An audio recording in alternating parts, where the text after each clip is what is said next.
We will start with Mike Gundy. First of all, most winningest coach in Oklahoma State history. He finished his illustrious career at 170 and 90.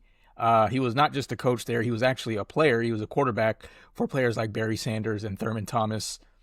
He took over as head coach in 2005. And so while the program's, it's been in decline the last few years, he had a run of 18 straight, winning seasons, and he won the Big 12 in 2011. Aaron, do you remember when they were pretty close to making it to the BCS National Championship, and then they lost like one game by like 1 point in overtime, and then they ended up not making it. It was supposed to be against LSU, and then Alabama was able to slip in.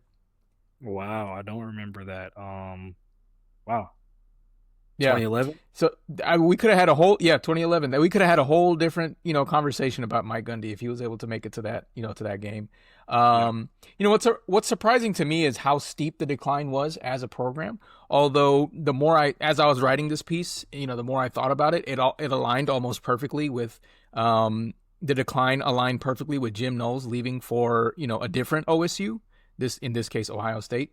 He won the Big 12 Coach of the Year in 2023, and then in 2024 he didn't win a single conference game. And so, of course, he started this season 1-2 with the final nail in the coffin being losing to Tulsa at home.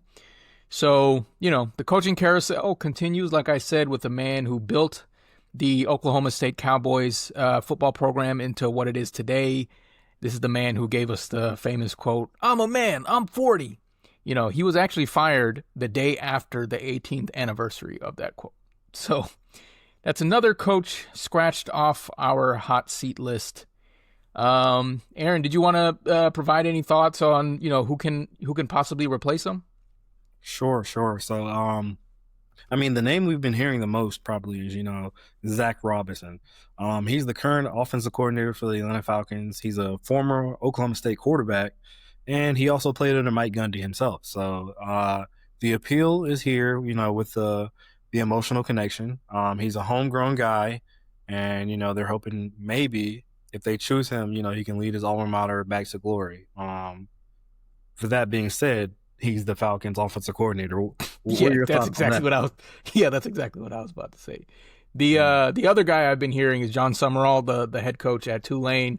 After this season, I'm sure even before many schools are going to be looking at him.